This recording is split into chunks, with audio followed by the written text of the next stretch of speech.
Just a few years ago, actually 3.5 years ago, I was actually working in a supermarket in Sweden as a cashier.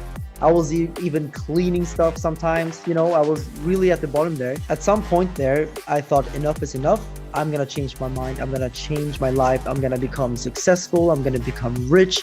I'm gonna be free. I'm gonna travel the world. I'm gonna be proud of myself. I'm gonna make my parents proud. I've been having conversations like this for the past 10 years on London Real because we've had people come in and talk about this. One of my famous mentors who is a high performance coach called the $1 Trillion Man, he's got a castle in Scotland. He actually was one of the first people to talk about affirmations. You have to reprogram your mind to believe not only that you deserve the best of the best, but that you already have it. That's kind of the law of attraction. Whatever you have in your body, the energy you have inside of you is what you will attract more of. The banking system is very corrupt. It's a legalized Ponzi scheme. Inflation robs you from your money. Inflation is theft. Bitcoin right now is the best form of money in the world. It is the scarcest asset in the universe. Money is energy. It can't be destroyed. It can only shift place. So it's a wealth transfer. I believe Bitcoin will take that energy. Holding Bitcoin like I do, it's like having your ticket to the Noah's Ark. I am already on the Ark. I'm just waiting for the flood to come, and it is coming, that's for sure.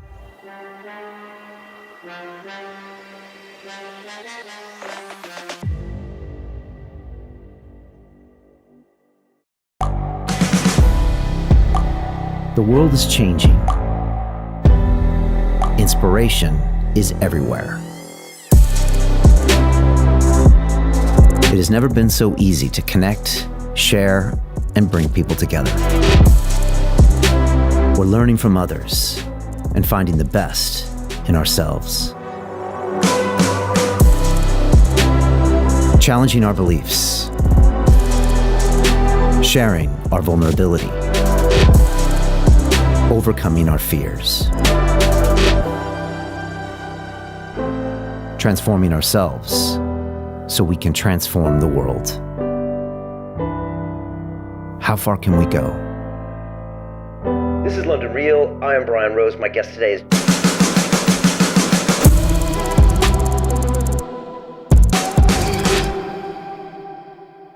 This is London Real. I am Brian Rose. My guest today is Carl Runefelt, aka The Moon, a former supermarket cashier turned YouTube influencer, cryptocurrency analyst, investor, and entrepreneur. You are the founder and host of The Moon, a YouTube channel with over 500,000 subscribers and more than 80 million views. You are recognized as one of the leading advocates of Bitcoin and have been featured in the Forbes 30 Under 30, Fox News, and Business Insider.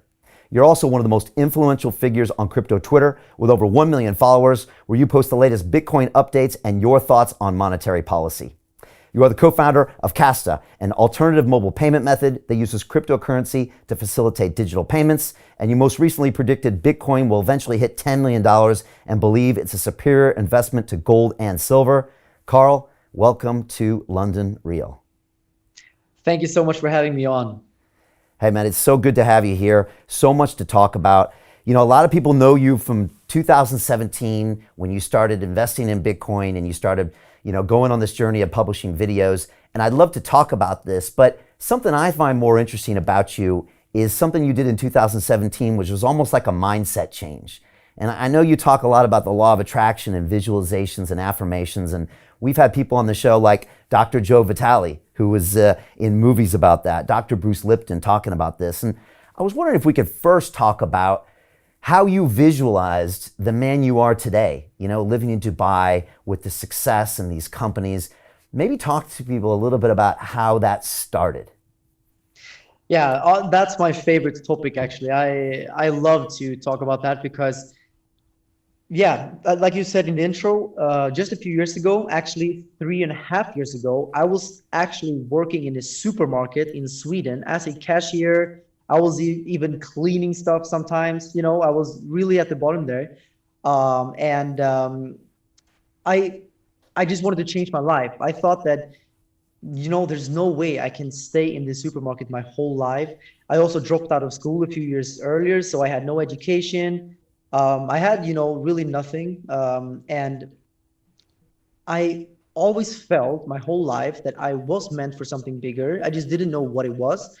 But at some point there, I thought enough is enough. I'm going to change my mind. I'm going to change my life. I'm going to become successful. I'm going to become rich. I'm going to be free. I'm going to travel the world. I'm going to be proud of myself. I'm going to make my parents proud, because back in the days, they were very worried about me. They were, like really anxious about me and my life, because I was, no education, no solid job, doing bad things, partying. So yeah, I decided I'm gonna become successful. So I started to research online. Actually, I googled these like stupid questions like how to make money online, how to become rich, just because I thought, what can I lose? So I googled those things, and eventually I found out about the law of attraction. I listened to many successful people that were talking about how they visualized their dream life and how they became successful, how they wrote down their goals on pieces of paper, and all these different techniques that I can go into more in detail, because I want to inspire people to do that. But essentially, I implemented all of these different tactics like visualizing. So, for example, I was sitting in the supermarket working as a cashier. I had no clue about what Bitcoin was. I didn't even know that it existed. But in my mind, I started to see myself as a successful person. I started to imagine myself sitting on yachts in Monaco, eating caviar. I saw myself flying business class, private jets around the world, and I imagined myself talking to my parents, seeing them proud of me instead of anxious as they were back in the days. So essentially, I lived a kind of a fake reality in my mind, to the point where I almost kind of started to believe this lie in my mind, and that's kind of that's the important thing, I think, with the law of attraction and the mindset and the energy. You have to reprogram your mind to believe not only that you deserve the best of the best, but that you already have it. That's kind of the law of attraction. Whatever you have in your body, the energy you have inside of you is what you will attract more of.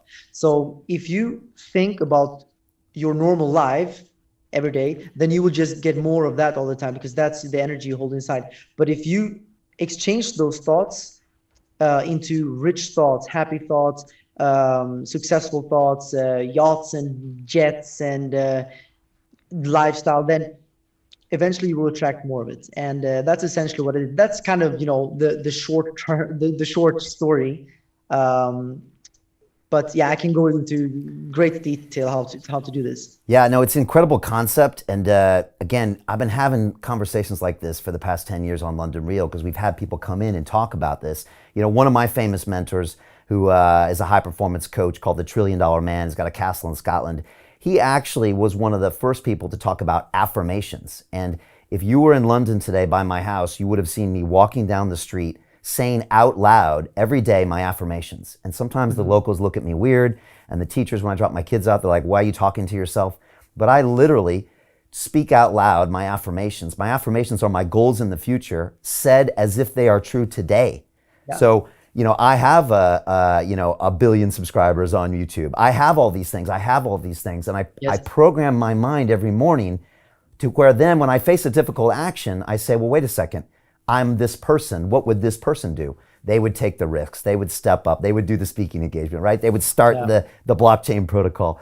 And you actually you act like the person you are portraying in your mind, because the mind is a very pliable instrument, isn't it? You can train your brain to be poor and unsuccessful, or you can train it to be successful, right? And it all starts there. What are your thoughts on that? I couldn't agree more. We speak the exact same language, and you sound exactly like me. That's what I say all the time. And I also so one thing I do is when I'm in the shower, I just tell myself all these things. Like you said, I'm rich, I'm happy, I'm successful, I have this, I have that, blah, blah, blah. All of these different goals that I've had. I started with smaller goals. Now I have big goals, because the more goals you achieve, the more you understand that everything is possible, and then you really start to believe, and that's when you can do real powerful manifestations. So but yeah, I agree with you 100%. And what I also would like to say is that words are energy. And actually, everything is energy. I think to really understand how the law of attraction works, you first have to understand the universe and the quantum field that we live in. So I usually tell people that, if you take your phone, for example, it doesn't exist. It's just energy. It's just code, vibrations. And the only place where this phone actually exists is in my mind, in our mind. So basically reality, or the perception of reality that we have, is it's just that. It's just a perception of reality. There's no solid world. It's all just vibrational energy. It's just like a computer game. So, for example, if you play The Sims, if you go into a house in The Sims, it's not an actual house. It's just computer code. It's just ones and zeros, and the computer decodes the code into something that you perceive as a house. But the house, of course, doesn't exist. It's just code. The world, the reality works in the exact same way. So all this vibrational energy around us, it's just a hologram. We perceive that there is solidity, but there is not. And when you understand this, and when you understand that the only thing that truly exists is our mind, our consciousness, then you understand the power that we hold as these, I would call us eternal beings. We are divine beings in a way, because if we are the only thing that exists, then of course, there must be something to it. I mean, it just gives us so much power. And I think, of course, I sound crazy, but when I realized this, I noticed how my manifestation and my attraction power became so much more powerful. Like, it just took a whole new level. I mean, I went from working in a supermarket to now driving a Bugatti in Dubai, flying private jets every other week.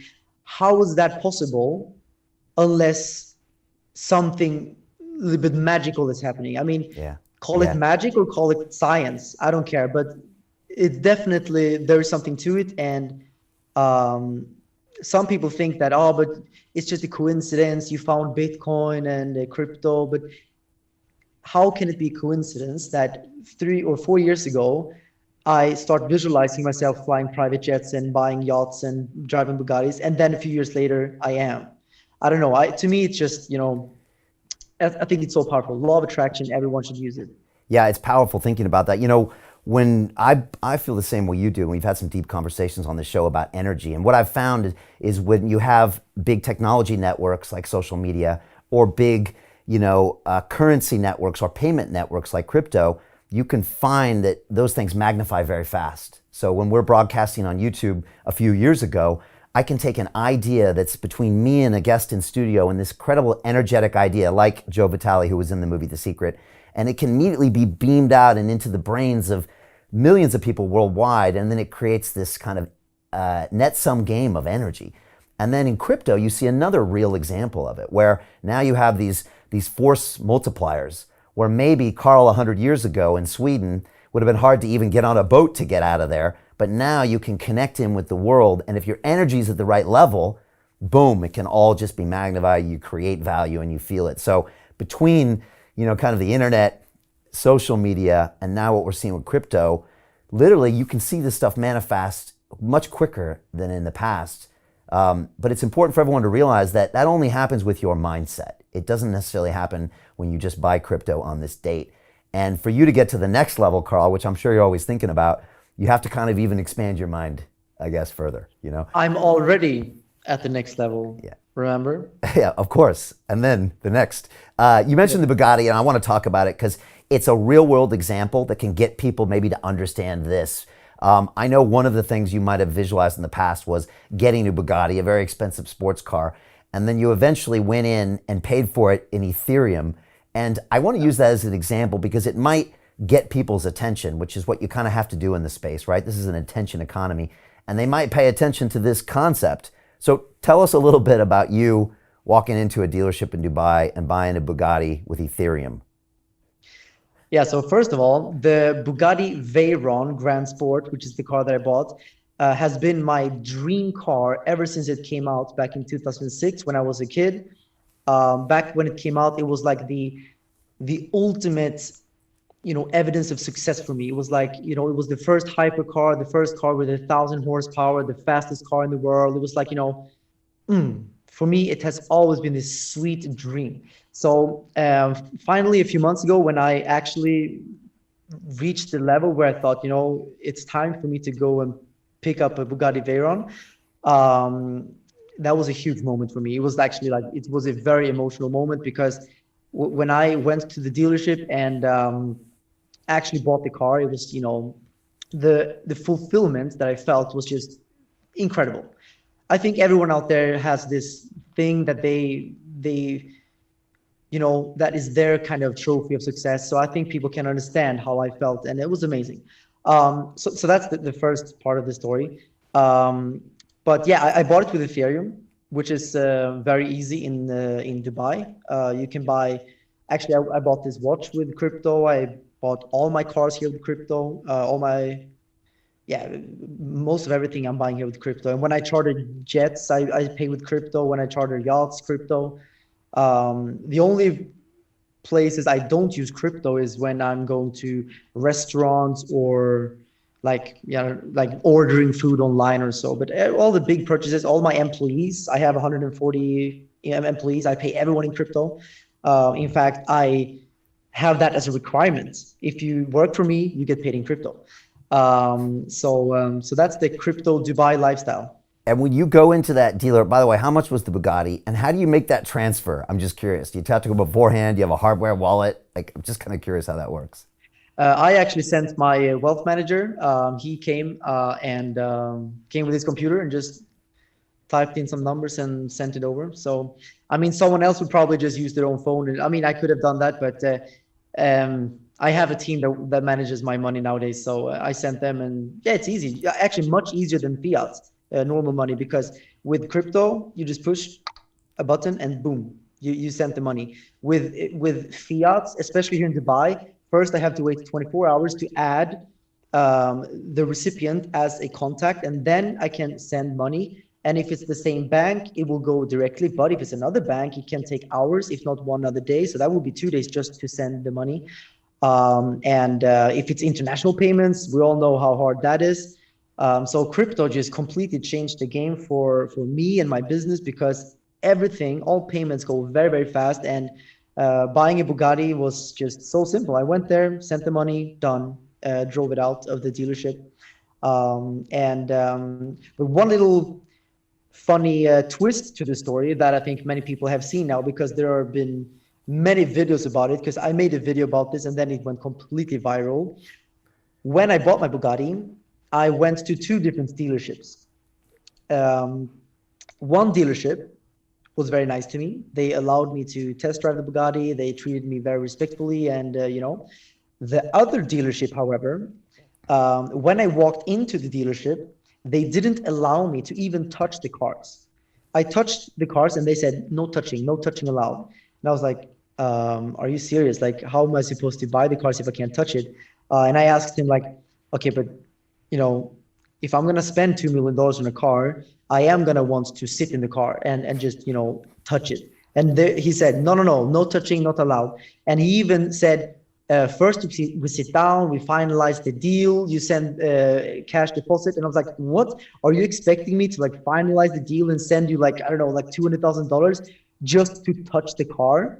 So it was obvious that he didn't take me serious at all. These videos are online. You can search actually on my YouTube channel, Carl Runefelt. You can see the full story.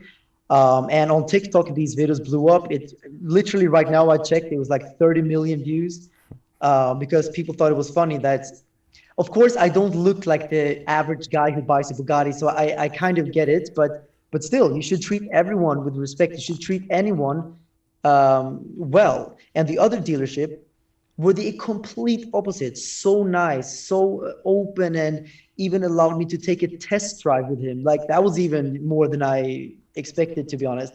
But let's just say the story ended with me buying, of course, the Bugatti from the dealership that treated me with respect. And I think it's just also good learning for people out there. If you're selling things, treat people with respect. You never know who is the person in front of you, to be honest. And yeah. Yeah, I've seen those videos. They're fantastic. And yeah, you never know, especially in Dubai and in crypto, who's going to walk in. Carl, you mentioned fiat currency there and crypto. I've seen things you've done in the past, and I think you have, I'm guessing, 99% of your wealth in crypto, which is quite a statement that you make. Can you talk about why you keep all your assets in crypto and what your thoughts are on fiat currency, the dollar, the euro, anything that you might have had in the past, and where you think it's going? Okay, so first of all, let's talk about inflation first, because inflation is absolutely skyrocketing right now. And this is something I've been talking about, honestly, for 7-8 years now, way before I went into Bitcoin, even before I went into the supermarket. I've been researching the monetary system because I have been very interested in how that works. So I think many of your viewers probably already know this, but the banking system is very corrupt. The banking system is a very evil system. It's a legalized Ponzi scheme, and inflation robs you from your money because inflation is theft. Every single new dollar printed or every new pound printed just steals the purchasing power of all the other units in circulation. So if you hold your dollars in an account, you're getting robbed every single minute. Every single new dollar that gets printed is another theft of your wealth. And that said, Bitcoin prevents that from happening because there's a finite supply, 21 million units. There can never be more than that. So there's no risk of anyone ever being able to dilute your wealth. And on top of that, no one can hack your Bitcoin. No one can steal your Bitcoin. You can send them to anyone at any point in time, whenever you want, without anyone asking questions, stopping the transaction. You can cross borders. If you are in a war zone, you can literally flee your country with your Bitcoin in your mind by just remembering your seed phrase. I mean, it's just so revolutionary. So if you compare that with fiat, it's just no competition. Bitcoin is light years better. I don't even have to explain more. That should be enough. But if you even compare with gold, I would say, because gold is of course much better than fiat, much better than fiat. But even then, Bitcoin has a huge advantage because gold has a supply that is increasing very, very slowly, but it is increasing. Bitcoin, like I said, is finite, which is a small advantage there. But on top of that, of course, Bitcoin, you can transport it very easily. You just press a button and boom, I can send it to China, Russia, US. Takes just a couple of minutes, right? Gold, I mean, if I'm gonna send $1 million worth of gold to another country, that will cost me, I don't know, maybe more than the gold itself, even because of the security and everything, you know, shipping fees. It can cost many, many thousands, if not hundreds of thousands of dollars to do that. And the bigger the number, the harder to send. So, you know, Bitcoin, in my opinion, right now is the best form of money in the world. It's the best form of money in the universe. It is the scarcest asset in the universe. There is nothing else out there that can compare with that finite supply, because this finite supply can only take place in a digital world. Even if you take the most scarcest diamond or whatever out there, there's always this chance that you might find another diamond somewhere, another rare ruby or whatever. Like, the finite supply of Bitcoin is super unique, and add on top of that the decentralized nature of Bitcoin, the security of Bitcoin, the network effect, the liquidity of Bitcoin, the hash rate.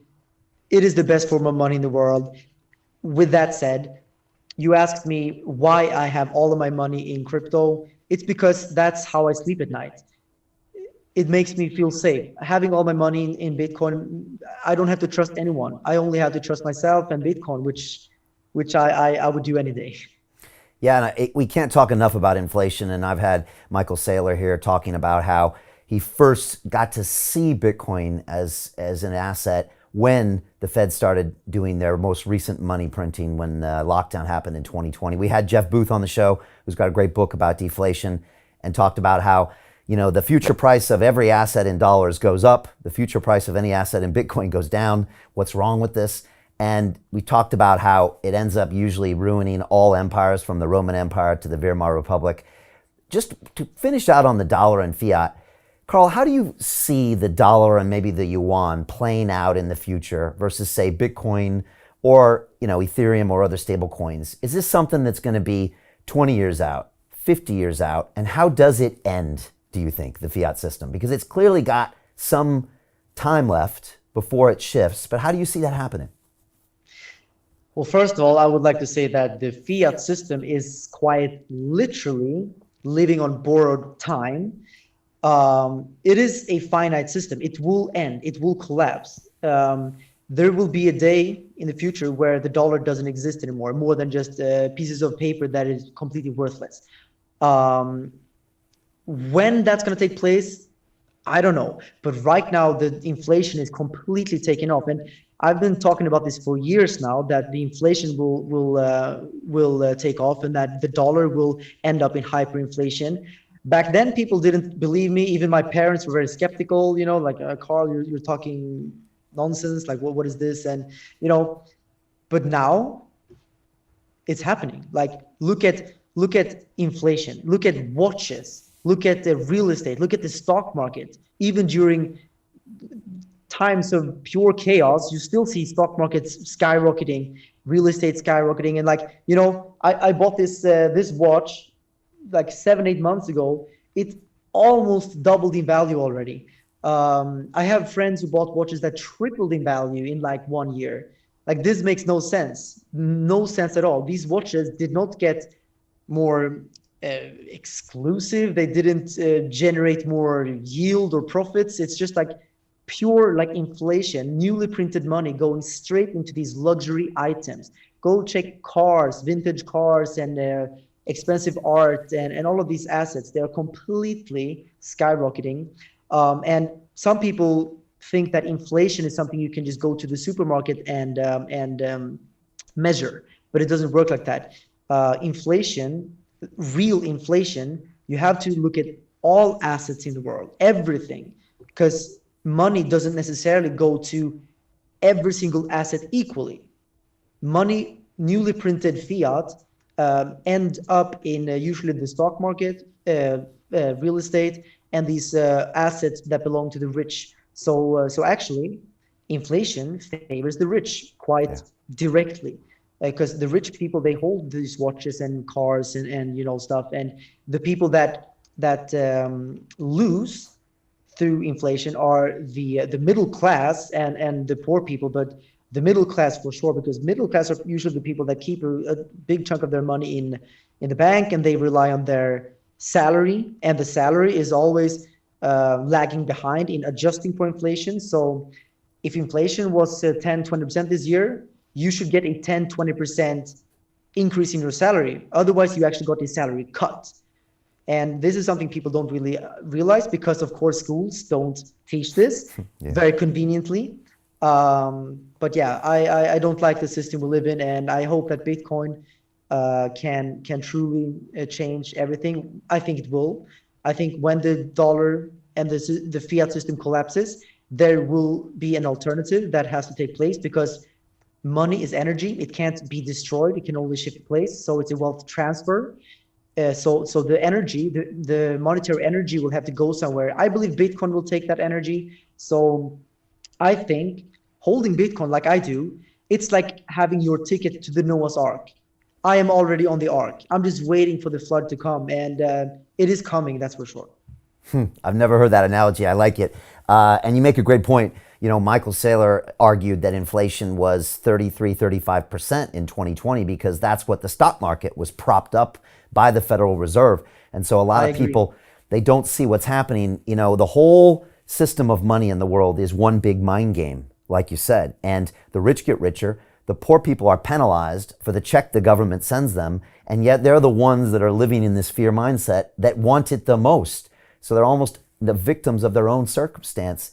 And you said it all comes down to the fact we don't teach this stuff in schools. I had Robert Kiyosaki on my show many times, author of Rich Dad, Poor Dad. I've done interviews with him that have been watched, I think, tens or even hundreds of millions of times, because people are attracted when he says, poor people work for money, rich people make money work for them. He raised his hand when he was a kid in school and said, when are you going to teach us about money? And they said, no, Robert, we don't teach about money in school. And he said, why? You're teaching me Spanish, chemistry, and history. Why don't you teach me about money? But it's something they don't do because of the system. And the beautiful thing about Bitcoin and crypto is, maybe for the first time ever, it almost shows us that right in front of our faces. Here's an alternative, system, almost like those parallel universes in Star Trek, where there was like the ship over here and the ship over here, and you're like, oh, this is a monetary system that could work in the long run. And it shows us maybe this one isn't. But Carl, we still have a lot of education to do. I think most people in a G7 country still think, get my money, stick it in the bank, it's going to keep me safe. So I think we got a lot of educating to do. Let me jump to Bitcoin prices, the market, because this is something you talk about on a regular basis on your YouTube channel, which is amazing. People need to subscribe. You do daily videos. You also do technical analysis, which is fantastic as well. I did my 10-year anniversary of London Real last October. I had Alex Fizel of Swissborg in the studio interviewing me, and Bitcoin hit an all-time high that day. I think it was 68,000 on the day we did our 10-year anniversary. Was that coincidence? I think not, Carl. But since then, we've seen it correct. And I'm wondering, what do you tell people when they ask you, what's the future of Bitcoin? Does it matter? What should I do? What's your current take on the market? Okay, so first of all, I've done enough research on Bitcoin to the point where I can confidently tell you that I feel like I understand Bitcoin. I understand why I put all my money in Bitcoin.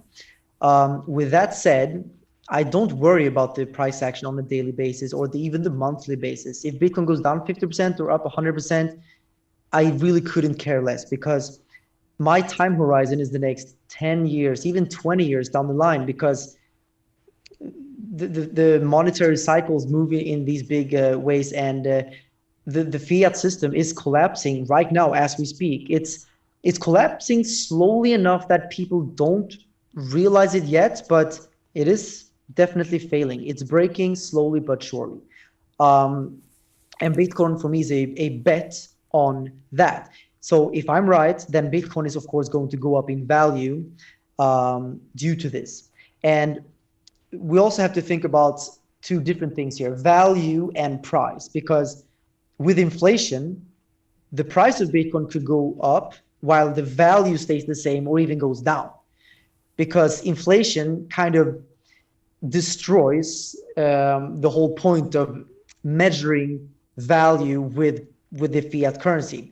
It's like kind of trying to imagine if my watch was kind of, floating around and going backwards and sideways and up and down, I wouldn't be able to tell the time, right?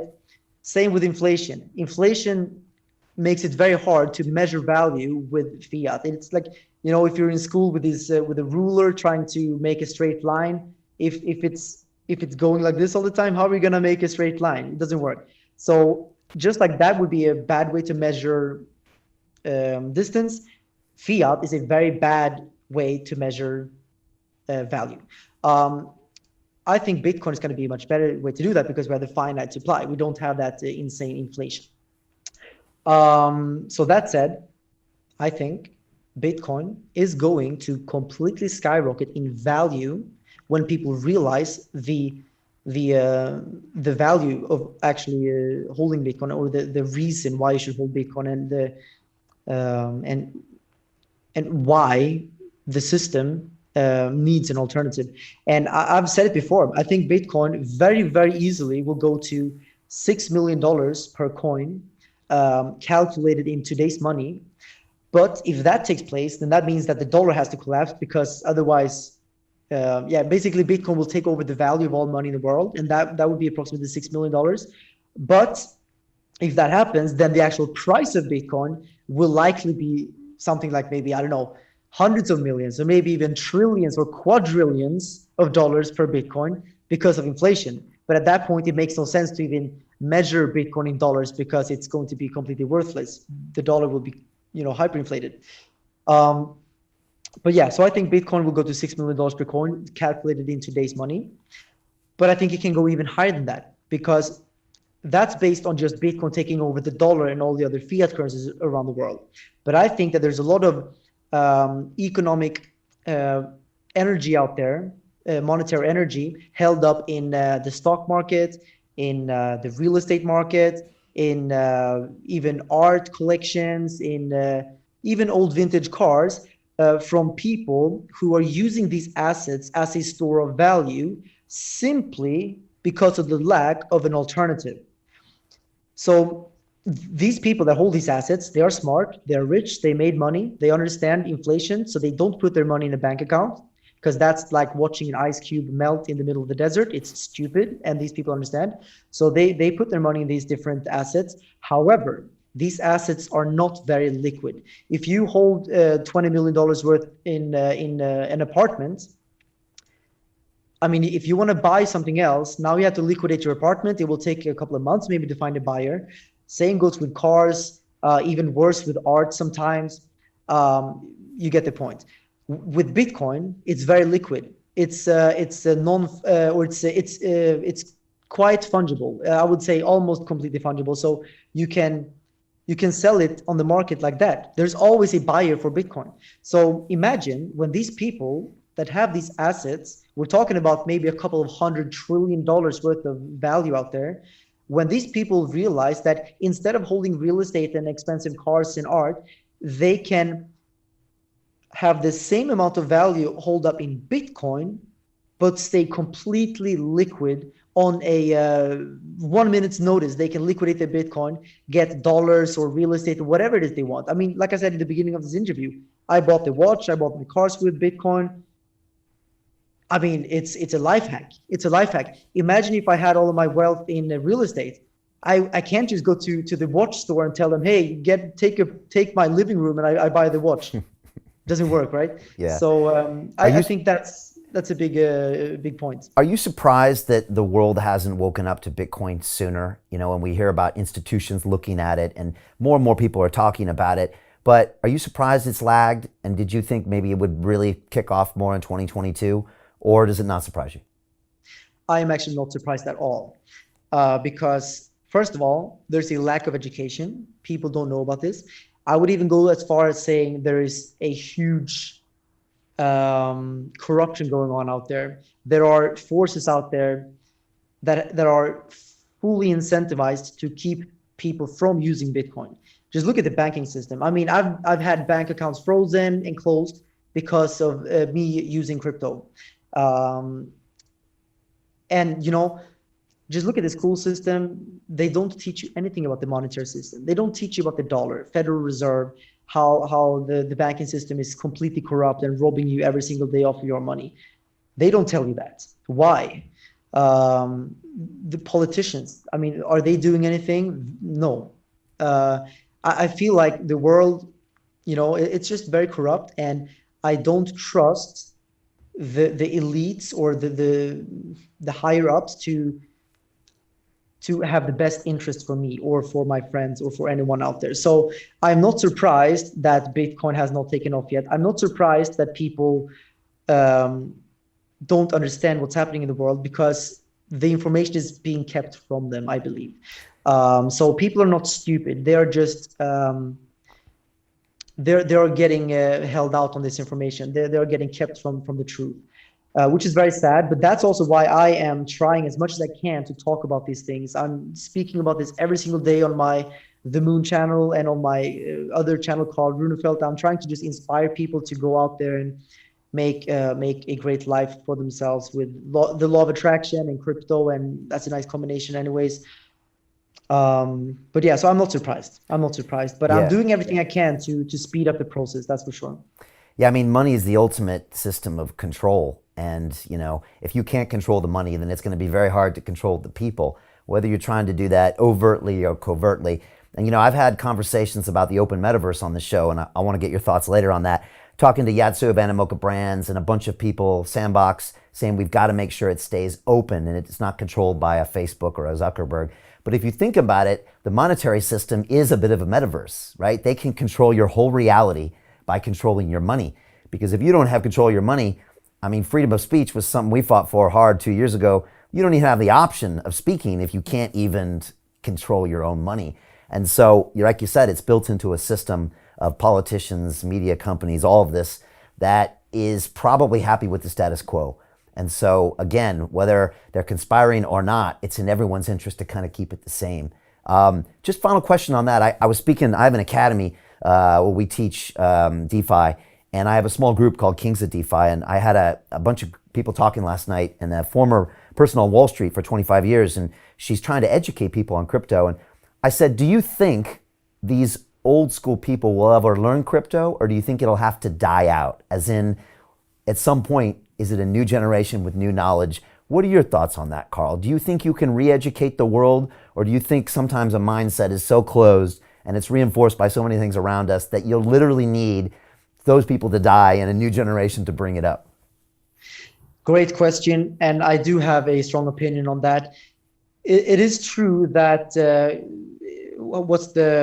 there's this word of saying, like, it's hard to make an old dog teach them how to sit, right? Yeah. And I think it's true. It's hard to teach an old dog new tricks. Yeah. Yes, yeah, exactly. That's it. So basically, you're not talking about me, are you? You're not talking about me. Okay. not you.